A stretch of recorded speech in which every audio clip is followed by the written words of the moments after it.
ನಮಸ್ಕಾರ ಎಲ್ಲರಿಗೂ ಚಾನೆಲ್ಗೆ ಸ್ವಾಗತ. ಗೌರಿ ಗಣಪತಿ ಹಬ್ಬದ ತಯಾರಿಯಲ್ಲಿ ಮುಖ್ಯವಾಗಿ ಆಗಬೇಕಾಗಿರುವಂಥದ್ದು ಏನು ಅಂತಂದರೆ ಶಾಪಿಂಗಿಗೆ ಹೋಗುವಂಥದ್ದು, ಸಾಮಾನುಗಳನ್ನು ತರುವಂಥದ್ದು. ಹೂವು, ಹಣ್ಣು, ತರಕಾರಿ, ಬಾಳೆ ಎಲೆ, ಮಾವಿನ ಸೊಪ್ಪು ಎಲ್ಲವುದು ಇರ್ಬೋದು, ಅಥವಾ ಗಣಪತಿಗೆ ಅಂತ ತಿಂಡಿ ತಯಾರಿಸ್ಬೇಕಾದ್ರೆ ದಿನಸಿ ಸಾಮಾನುಗಳು ತರೋದಿರ್ಬೋದು, ಗೌರಮ್ಮನಿಗೆ ಕಾಯಿ ಒಬ್ಬಟ್ಟು ಮಾಡಬೇಕು ಅಂದರೆ ಒಳ್ಳೆ ಕಾಯಿ ತರೋದಿರ್ಬೋದು. ವ್ರತ ಮಾಡೋದು ಅಂತಂದರೆ 10 ಕೆಲಸಗಳು, 10 ತಯಾರಿಗಳು. ಕೊನೆಗೆ ಹಬ್ಬ ಮಾಡಿದ್ಮೇಲೆ ತುಂಬ ಮನಸ್ಸಿಗೆ ನೆಮ್ಮದಿ, ತೃಪ್ತಿ, ಸಂತೋಷ. ಈ ವರ್ಷ ಬಂದು ಇಷ್ಟೊಂದೋ ಅಥವಾ ಇಷ್ಟೇನೋ ನನ್ನ ಕೈಯಲ್ಲಿ ಸೇವೆ ಮಾಡಿಸ್ಕೊಂಡೆ, ಹೀಗೆ ಪ್ರತಿ ವರ್ಷ ಮನೆಗೆ ಬರ್ತಿರೋ ಅಂತ ಕೈ ಮುಗಿದು ಬೇಡ್ಕೊಳ್ಳೋದು ಸಮಯ. ಹೀಗೆ ಹೇಳ್ತಾ ಹೋದರೆ ಒಂದು ಲಿಸ್ಟೇ ಇದೆ ಅಂತ ಹೇಳ್ಬೋದು, ಏನೆಲ್ಲ ತಯಾರಿ, ಏನೆಲ್ಲ ಶಾಪಿಂಗ್ ಅಂತೇಳಿ. ನಾವು ಗೌರಿ ಗಣಪತಿಯ ಮಣ್ಣಿನ ಪ್ರತಿಮೆಗಳನ್ನು ತೊಗೊಂಡು ಹೋಗೋದಕ್ಕೆ ಬಂದಿದ್ದೀವಿ. ಮಾರ್ಕೆಟ್ನಲ್ಲಿ ಬೇಕಾದಷ್ಟು ಕಣ್ಣಿಗೆ ಕಾಣ್ತಾ ಇರುತ್ತೆ. ಬಣ್ಣ ಇಲ್ಲದೆ ಇರೋದು, ಹಾಗೆ ಗಂಧದ ಬಣ್ಣದ್ದು, ಅರಿಶಿಣದ ಬಣ್ಣದ್ದು, ಏನೇನು ಬೇಕು ಹೇಳಿ ಎಲ್ಲವುದು ಇರುತ್ತೆ. ಬಲಮುರಿ, ಎಡಮುರಿ, ಹಾಗೆ ಗೌರಮ್ಮ ಪೂರ್ತಿ ಅರಿಶಿನ ಮುಖಕ್ಕೆ ಹಚ್ಚಿರೋ ಅಂಥದ್ದು, ಅಥವಾ ಪಿಂಕಾಗಿ ಯುರೋಪಿಯನ್ ಗೌರಮ್ಮ ಅಂತ ನಾನು ಅಂತಿರ್ತೀನಿ, ಆ ಥರ ಕಾಣುವಂಥದ್ದು ಕೂಡ ಇರುತ್ತೆ.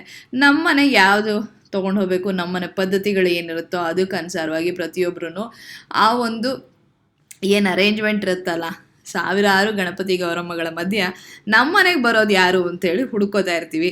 ಎಲ್ಲರೂ ಕೂಡ ಇದೇ ಮಾಡ್ತಿರೋವಂಥದ್ದು.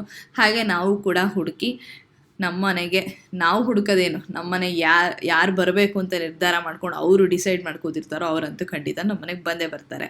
ಹಾಗೆ ತೊಗೊಂಬಂದಿದ್ದಾಯಿತು. ಹಬ್ಬದ ಹಿಂದಿನ ದಿವಸ ಹೂವು ಮತ್ತು ಮಾವಿನ ಸೊಪ್ಪು ಇದೆಲ್ಲದು ಕೂಡ ಮಾರ್ಕೆಟ್ಗೆ ಹೋಗಿ ತಗೊಳ್ಳೇಬೇಕು. ಮಾರ್ಕೆಟು ಅಂತಂದರೆ ನಿಮ್ಮ ಮನೆ ಹತ್ತಿರ ಇರೋದು, ನಮ್ಮ ಮನೆ ಹತ್ತಿರ ಇರೋದು. ಆಬ್ವಿಯಸ್ಲಿ ಮಾರ್ಕೆಟ್ ಅಂತೇಳಿ ಬೆಂಗಳೂರಲ್ಲಿ ದೊಡ್ಡ ಮಾರ್ಕೆಟ್ಗಂತೂ ಹೋಗೋದಕ್ಕಾಗೋದಿಲ್ಲ ಈ ಗಲಾಟೆ ಮಧ್ಯ. ಜೊತೆಗೆ ಎಲ್ಲಿ ಹೋದರೂ ನಿಮಗೆ ಗೌರಿ ಗಣಪತಿಗಳ ಏನು ಈ ರೀತಿ ಮಾರಾಟಕ್ಕೆ ಇಟ್ಟಿರೋದಕ್ಕೆ ಕಂಡೇ ಕಾಣ್ತಿರುತ್ತೆ. ತುಂಬ ಚೆನ್ನಾಗಿರುತ್ತೆ ಈ ಅನುಭವ. ಇವಾಗ ಗೌರಿ ಹಬ್ಬದ ಬೆಳಗಿನ ಸಮಯ. ಇವಾಗ ಮುಖ್ಯವಾಗಿ ಮಾಡಬೇಕಾಗಿರುವಂಥದ್ದು ಹೂವು, ಹಣ್ಣು, ವೀಳ್ಯದೆಲೆ, ಪೂಜೆಗೆ ಏನೇನು ಸಾಮಗ್ರಿಗಳು ಬೇಕೋ ಎಲ್ಲದನ್ನು ತೆಗೆದು ಹೊರಗೆ ಇಟ್ಕೊಳ್ಳೋವಂಥದ್ದು. ಹಾಗೆ ಗೌರಿ ನೈವೇದ್ಯ ಕೂಡ ತಯಾರಾಗಿದೆ.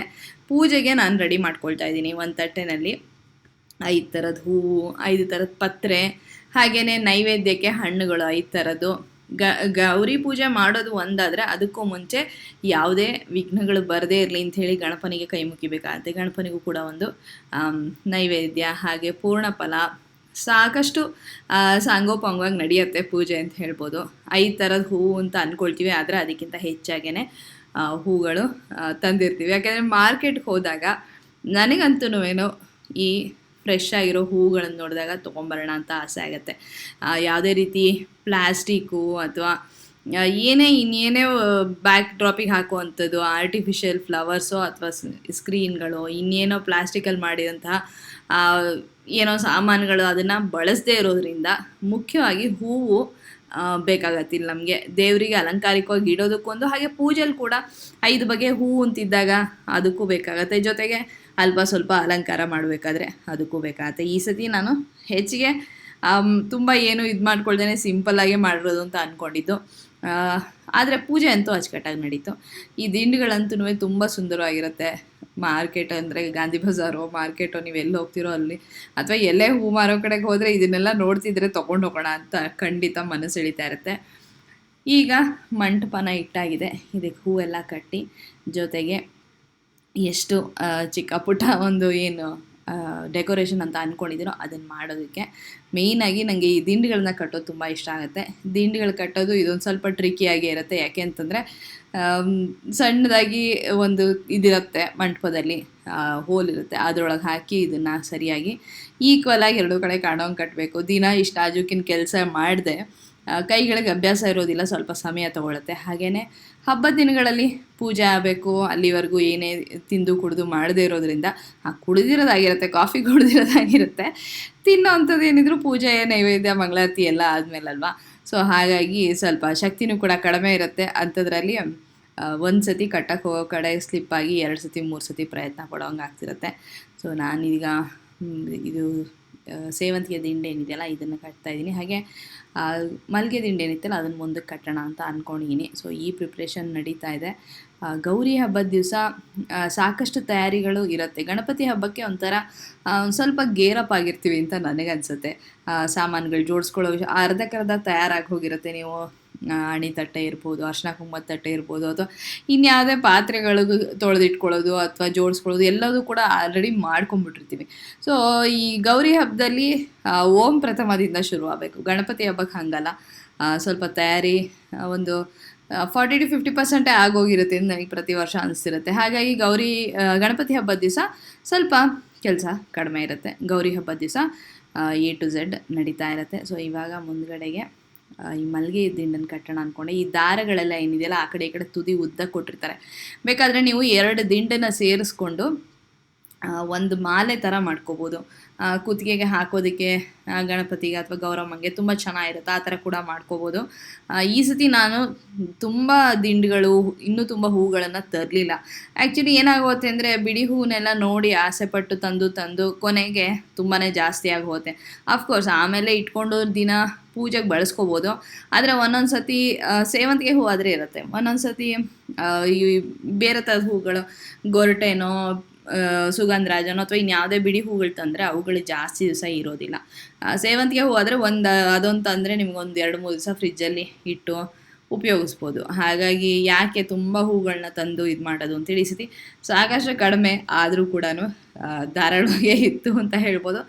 ದಿಂಡುಗಳು ಅಷ್ಟೇ, ಒಂದು ಸತಿ 4-6 ತಂದಿರ್ತೀವಿ, ಈ ಸತಿ ನಾವು 2 ತಂದಿದ್ದು ಸಾಕು, ಇದನ್ನೇ ಮಾಡೋಣ. ಯಾಕೆಂತಂದರೆ ಒಂದೊಂದು ಸತಿ ಬೇರೆ ಕೆಲಸಗಳ ಮಧ್ಯ ಇದನ್ನು ರೀಪ್ಲೇಸ್ ಮಾಡೋದು ಮರ್ತು ಹೋಗ್ಬಿಡತ್ತೆ ನನಗೆ. ಮಾರನೇ ದಿವ್ಸಕ್ಕೆ ರೀಪ್ಲೇಸ್ ಮಾಡೋಣ ಅಂದ್ಕೊಂಡು 2 ಎಕ್ಸ್ಟ್ರಾ ತರಿಸಿರ್ತೀನಿ. ಒಂದೊಂದು ಸತಿ ಆ ಕೆಲಸನೂ ಆಗೋದಿಲ್ಲ. ಯಾಕೆಂದರೆ ನೈವೇದ್ಯಕ್ಕೆ, ಅಡುಗೆಗೆ ಇದು ಹೆಂಗಾಗಿರುತ್ತೆ ಅಂತಂದರೆ ಗೌರಿ ಹಬ್ಬದ ದಿವಸ ಪೂಜೆ ಮಾಡ್ತೀವಿ, ಪೂಜೆ ಆದ ತಕ್ಷಣ ಅಡುಗೆ ಮಾಡೋಕ್ಕೆ ಹೋಗ್ತೀವಿ. ಅದಾದಮೇಲೆ ಮತ್ತೆ ಕ್ಲೀನ್ ಮಾಡಿಕೊಂಡು ಸಂಜೆ ಯಾರೋ ಮನೆಗೆ ಬರ್ತಾರೆ, ಆವಾಗ ಅದಕ್ಕೆ ನೋಡ್ಕೊ, ಅಥವಾ ದೇವ್ರ ಮುಂದೆ ಸ್ವಲ್ಪ ಎಲ್ಲ ಸಾಮಾನುಗಳು ಆ ಕಡೆ ಈ ಕಡೆ ಆಗೋಗಿರುತ್ತೆ, ಅದನ್ನು ಸರಿ ಮಾಡು, ರಂಗೋಲಿ ಹಾಕು, ಹೀಗೆ ಸುಮಾರು ಕೆಲಸಗಳಿರುತ್ತೆ. ಈ ಮಧ್ಯದಲ್ಲಿ ಈ ಹೂಗಳು, ಈ ಅಲಂಕಾರಕ್ಕೆ ಅಂತ ಏನಿಟ್ಟಿರ್ತೀವಲ್ಲ ಇದನ್ನೆಲ್ಲ ಚೇಂಜ್ ಮಾಡೋದಕ್ಕೆ ಸಮಯನೇ ಸಿಕ್ಕಿರಲ್ಲ, ಅಥವಾ ಒಂಥರ ಅದು ಹೊಟ್ಟೋಗಿರುತ್ತೆ ತಲೆಯಿಂದ ಕೂಡ ಅಂತ ಹೇಳ್ಬೋದು. ಇದನ್ನ ನಿಮ್ಗೇನು ತೋರಿಸ್ತೀನಲ್ಲ, ಇದು ಬಳೆ ಮಲ್ಲಾರ. ಇದು ಗೊರವನಹಳ್ಳಿಗೆ ಹೋಗಿದ್ದೆ ನಾನು. ಗೊರವನಹಳ್ಳಿಗೆ ಹೋಗಿದ್ದು ಅದು ಕೂಡ ವ್ಲಾಗ್ ಮಾಡಿದ್ದೆ ಅಂತ ನನಗೆ ನೆನಪಿದೆ. ಒಂದು ಚಿಕ್ಕ ಟ್ರೆಕ್ಕಿಂಗ್ ಮಾಡಿ ಅದಾದಮೇಲೆ ಗೊರವನಹಳ್ಳಿಗೆ ಹೋಗಿದ್ದು ನೆನಪು ಗೊತ್ತಿಲ್ಲ, ಅಥವಾ ನಿಮ್ಮ ಜೊತೆ ಹಂಚ್ಕೊಂಡಿದ್ದೀನೋ ಇಲ್ಲೋ ಅಂಥೇಳಿ. ಅಲ್ಲಿ ಈ ಥರದ ಬಳೆ ಮಲ್ಲಾರಗಳು ಚಿಕ್ಕದು ಮಾರ್ತಾರೆ. ಅದನ್ನು ನೋಡಿ ನಂಗೆ ತುಂಬ ಇಷ್ಟ ಆಯಿತು. ಅದು ಒಂದು 2 ತೊಗೊಂಬಂದಿದ್ದೆ. ಈ ಗೌರಿ ಸಾಮಾನುಗಳ ಜೊತೆಗೆ ಬಳೆ ಈ ಥರದ್ದು ಮಲ್ಲಾರ ಇಟ್ಟು ಪೂಜೆ ಮಾಡ್ತೀನಿ. ನನಗೆ ಈ ತುಂಬ ವರ್ಷದಿಂದ ನಾನು ಮಾಡ್ಕೊಂಡು ಬಂದಿದ್ದೀನಿ.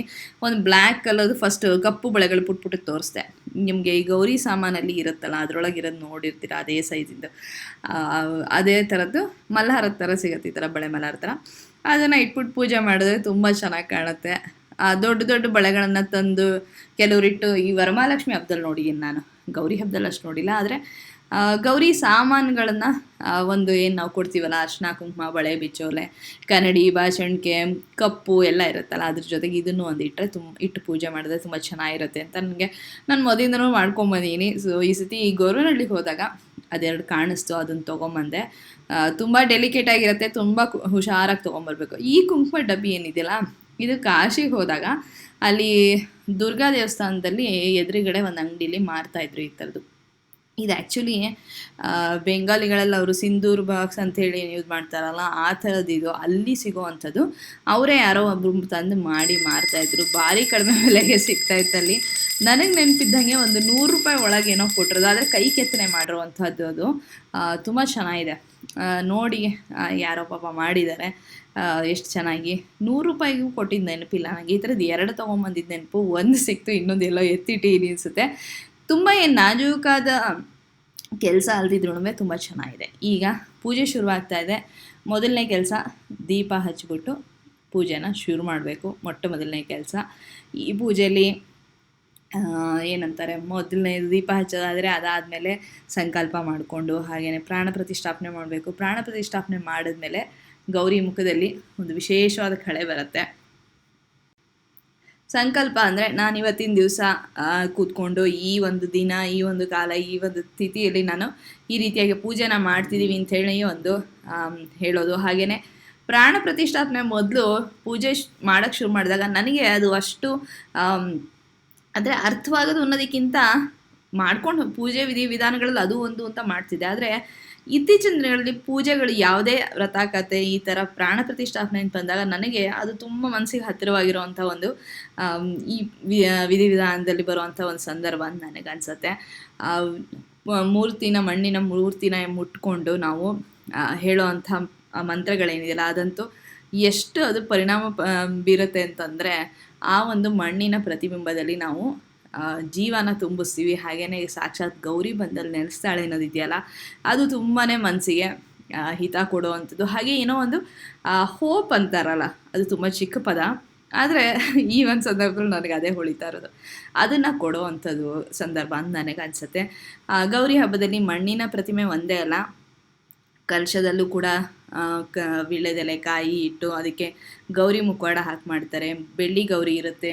ಹಾಗೆಯೇ ಅರಿಶಿಣದ ಗೌರಿ ತುಂಬ ಮುಖ್ಯ.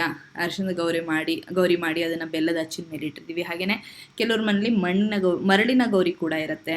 ಹೀಗೆ ಆಮೇಲೆ ಕಲಶದಲ್ಲಿ ನೀರು, ಮಂತ್ರಾಕ್ಷತೆ, ಅರಿಶಿನ, ಕುಂಕುಮ, ಒಂದು ಕಾಯಿನ್ನು ಹಾಕ್ಬಿಟ್ಟು ಮುಖವಾಡ ಹಾಕಿ ಅರಿಶಿನ ಹಚ್ಚಿ ತೆಂಗಿನಕಾಯಿ ಇಟ್ಟು ಕಲಶದಲ್ಲಿ ಕೂಡ ಗೌರಿನ ಆಹ್ವಾನ ಮಾಡ್ತಾರೆ. ಹೀಗೆ ಬಗೆಯಾಗಿರುತ್ತೆ. ಒಬ್ಬೊಬ್ರ ಮನೇಲಿ ಒಂದೊಂದು ಪದ್ಧತಿಗಳಿರುತ್ತೆ. ಸಾಮಾನ್ಯವಾಗಿ ಬೆಳ್ಳಿ ಗೌರಮ್ಮ ಎಲ್ಲರ ಮನೇಲೂ ಇರುತ್ತೆ. ಅರಿಶಿನದ ಗೌರಿ ಮಾಡ್ಕೊಳ್ತೀವಿ. ಸೊ ಹೀಗೆ ಇದೆಲ್ಲದನ್ನು ಇಟ್ಬಿಟ್ಟು ನಾವು ಪೂಜೆನ ಶುರು ಮಾಡ್ತೀವಿ. ಪ್ರಾಣ ಪ್ರತಿಷ್ಠಾಪನೆ ಆಯಿತು. ಇದಾದಮೇಲೆ ಒಂದೊಂದೇ ಶುರು ಆಗುತ್ತೆ. ಪಂಚಾಮೃತ ಅಭಿಷೇಕ ಇರ್ಬೋದು. ಅದಾದಮೇಲೆ ವಸ್ತ್ರಗಳನ್ನು ಸಮರ್ಪಿಸೋದು, ಅರಿಶಿನ ಕುಂಕುಮ. ಮುಖ್ಯವಾಗಿ ಇದು ಗೌರಿ ಪೂಜೆ ಅಂದ ತಕ್ಷಣ ಅರಿಶಿನ ಕುಂಕುಮ ಒಂದೇ ಅಲ್ಲ, ಚಂದ್ರ ಬುಕ್ಕಿಟ್ಟು ಅದು ಕೂಡ ತುಂಬ ತುಂಬ ಮುಖ್ಯ. ಗೌರಿಗೆ ಸಮರ್ಪಿಸೋದು, ಹಾಗೆಯೇ ವಸ್ತ್ರಗಳನ್ನು ಸಮರ್ಪಿಸೋದು. ಅದಾದಮೇಲೆ ಹೂವಿನಲ್ಲಿ ಅಲಂಕಾರ ಮಾಡೋದು, ಹೂವಿನ ಮಾಲೆ ಹಾಕೋದು. ನಂತರ 5 ಬಗೆಯ ಹೂಗಳಲ್ಲಿ ಮಿನಿಮಮ್ 5 ಬಗೆ ಅಥವಾ ಎಷ್ಟು ಸಿಗುತ್ತೋ ಅಷ್ಟು ಬಗೆ ಇಟ್ಕೊಂಡು ಪುಷ್ಪ ಪೂಜೆ ಮಾಡೋದು. ಇದೆಲ್ಲವೂ ಕೂಡ ನಡೀತಾ ಹೋಗುತ್ತೆ. ಈಗ ಪಂಚಾಮೃತ ಅಭಿಷೇಕ ನಡೀತಾ ಇದೆ. ಹಾಲು, ಮೊಸರು, ತುಪ್ಪ, ಹಾಗೆಯೇ ಜೇನುತುಪ್ಪ, ಸಕ್ಕರೆ, ಎಳನೀರು, ಹಣ್ಣು. ಇವತ್ತಿನ ದಿವಸ ಅಂತೂ ಡ್ರೈ ಫ್ರೂಟ್ಸ್ ಎಲ್ಲ ಇಟ್ಕೊಂಡು ಅದನ್ನು ಕೂಡ ಹಾಕಿ ಅಭಿಷೇಕಗಳು ಮಾಡ್ತಾರೆ. ಪಂಚಾಮೃತ ಅಭಿಷೇಕ ಆದಮೇಲೆ ಎಲ್ಲ ಅಲಂಕಾರಗಳು ಶುರುವಾಗ್ತಾ ಹೋಗುತ್ತೆ. ಹಾಗೆ ಗೌರಿಗೆ 16 ಎಳೆಯ ಹತ್ತಿಯ ಹಾರವನ್ನು ಸಮರ್ಪಿಸಬೇಕು. ಅದು ತುಂಬ ಮುಖ್ಯ ಆಗುತ್ತೆ. ಅಲಂಕಾರಕ್ಕೆ ನೀವೇನು ಬೇಕಾದ್ರೂ ಇಟ್ಕೋಬೋದು. ಇವತ್ತಿನ ದಿವಸ ವಿಶೇಷವಾಗಿ ಗೌರಿಗೆ 16 ಎಳೆಯ ಗೆಜ್ಜೆ ವಸ್ತ್ರನ ನಾವು ಅರ್ಪಿಸ್ತೀವಿ. ಹಾಗೆಯೇ ಗಣಪತಿಗೆ 21 ಎಳೆಯ ವಸ್ತ್ರವನ್ನು, ಅಂದರೆ ಗೆಜ್ಜೆ ವಸ್ತ್ರ ಗೌರಿಗೆ 21 ಎಳೆಯ ವಸ್ತ್ರನ ಗಣಪತಿಗೆ ಅರ್ಪಿಸ್ತೀವಿ. ಇದೇನೇ ಇದ್ರ ವಿಶೇಷ ಅಂತ ಹೇಳ್ಬೋದು.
ಪೂಜೆ ಮಾಡಿದ್ದಾಯಿತು, ಬಾಗ್ನ ಕೊಟ್ಟಿದ್ದಾಯಿತು, ಆರತಿ ಮಾಡಿದ್ದಾಯಿತು. ಕೊನೆಗೆ ನಾವು ಕೂಡ ತೀರ್ಥ ಪ್ರಸಾದ ತೊಗೊಂಡು ಈಗ ಅಡುಗೆ ಮನೆಗೆ ಅಡುಗೆ ಕೆಲಸಕ್ಕೆ ಬಂದೀನಿ. ಹಾಗೇನೆ ಬೋಳು ಉಪ್ಪಿಟ್ಟು ಮಾಡ್ಕೊಂಡು ತಿಂದಿದ್ದು ಆಯಿತು.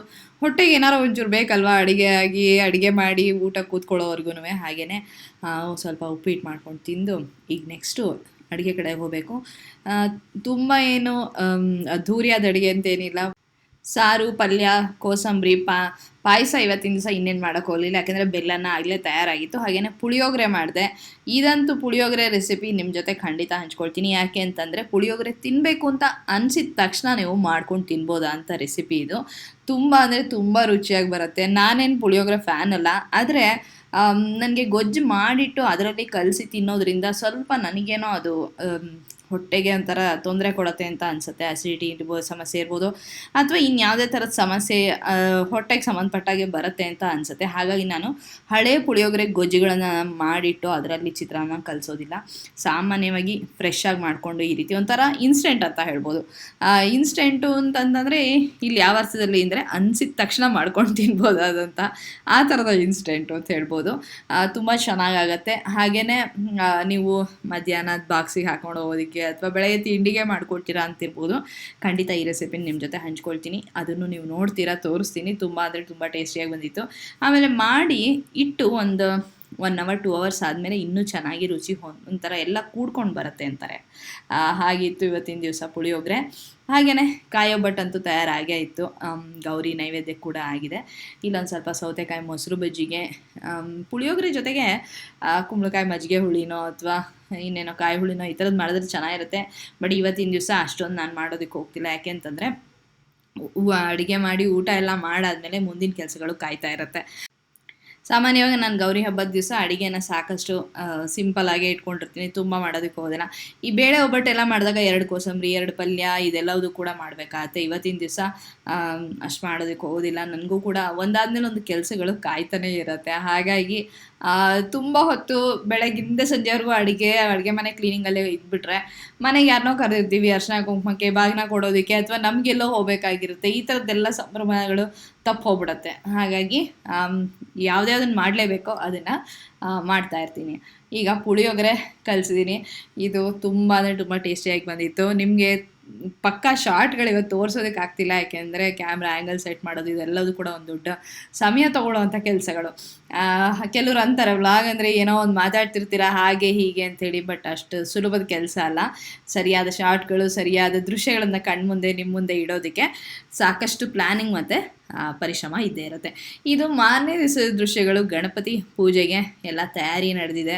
5 ಥರದ ಹೂಗಳು ಅಥವಾ ಅದಕ್ಕಿಂತ ಹೆಚ್ಚಾಗಿ ಇಟ್ಕೋಬೋದು. ಪತ್ರೆ, ಪುಷ್ಪ ಜೊತೆಗೆ ಗರಿಕೆ ತುಂಬ ಅಂದರೆ ತುಂಬ ಮುಖ್ಯ ಗಣಪತಿ ಪೂಜೆಗೆ. ಹಾಗೆ ಕಣಗಲೆ ಹೂವು ಗಣಪತಿಗೆ, ದಾಸವಾಳದ ಹೂವು ಇದೆಲ್ಲವೂ ಕೂಡ ಭಾರಿ ಪ್ರಿಯವಾದಂಥ ಹೂಗಳು. ಕೆಂಪು ಹೂಗಳಂತೂ ಇನ್ನೂ ಇಷ್ಟವಾದಂಥದ್ದು. ಇದೆಲ್ಲದನ್ನು ಕೂಡ ಜೊತೆಗೆ ಅಲಂಕಾರಕ್ಕೆ ಏನೇನು ಬೇಕೋ ಅದು. ಹಾಗೆ ಪಂಚಾಮೃತಕ್ಕೆ ಹಾಲು, ತುಪ್ಪ, ಸಕ್ಕರೆ, ಜೇನುತುಪ್ಪ ಎಲ್ಲ. ಹಾಗೆಯೇ ದೀಪಗಳು ಹಚ್ಚೋದಕ್ಕೆ ಮನೇಲಿ ಮಕ್ಕಳಿದ್ದಾಗ ಅವ್ರಿಗೂ ಕೂಡ ಈ ಥರದ್ದು ಚಿಕ್ಕ ಪುಟ್ಟ ಕೆಲಸಗಳು ಕೊಟ್ಟರೆ ಅವರು ಕೂಡ ಭಾಗಿಯಾದಾಗೂ ಆಗುತ್ತೆ. ಹಾಗೆ ಪೂಜೆ ಹೇಗೆ ಮಾಡ್ತಾರೆ, ಏನೆಲ್ಲ ಅರೇಂಜ್ಮೆಂಟ್ಗಳಿರುತ್ತೆ, ಎಷ್ಟೆಲ್ಲ ಜೋಡಿಸ್ಕೋಬೇಕು, ಮುಂದೊಂದು ದಿವಸ ಖಂಡಿತ ಅವರು ಕೂಡ ಮಾಡಬೇಕು. ಅವ್ರಿಗೂ ಇದು ಒಳ್ಳೆಯದು, ಶ್ರೇಯಸ್ ತರುವಂಥದ್ದು. ನಾವುಗಳು ಹಬ್ಬದ ಸಂಭ್ರಮ ಇದೆಲ್ಲದು ಕಷ್ಟಪಡೋದು ಮಕ್ಕಳುಗಳು ಇದನ್ನೆಲ್ಲ ನೋಡಿ ಕಲ್ತ್ಕೊಳ್ಳಿ. ಹಾಗೆ ಅವ್ರ ಜೀವನದಲ್ಲಿ ಇದೆಲ್ಲ ಒಂದು ಆಯಾಮಗಳಿದೆ. ಇದನ್ನೆಲ್ಲ ನಾವು ಆಚರಿಸ್ತಾ ಅನುಭವಿಸ್ತಾ ಸಂತೋಷವಾಗಿರಬೇಕು ಅನ್ನೋದಕ್ಕೆ ಒಂಥರ ನಾವು ಕೂಡ ಇದನ್ನು ಆಚರಿಸ್ತೀವಿ, ಅವರಿಗೆ ತೋರಿಸ್ಕೊಡೋದ್ರ ಸಲುವಾಗಿ ಅಂತ ಹೇಳ್ಬೋದು.